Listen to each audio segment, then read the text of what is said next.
স্বার্থপর রে, বড়ই স্বার্থপর।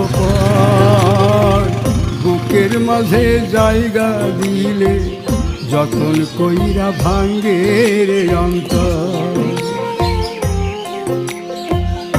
অচিনা এক জংলা পাখি যতন কইরা বুকে রাখছি, বুকের পাজর ভাঙ্গা সে যে সাজায় অন্যের ঘর রে, সাজায় অন্যের ঘর। মানুষ বড়ই স্বার্থপর রে, বড়ই স্বার্থপর।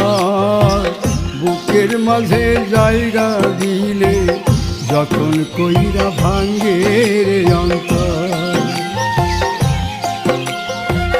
বুকের মাঝে জায়গা দিলে যতন কইরা ভাঙ্গে রে অন্তর।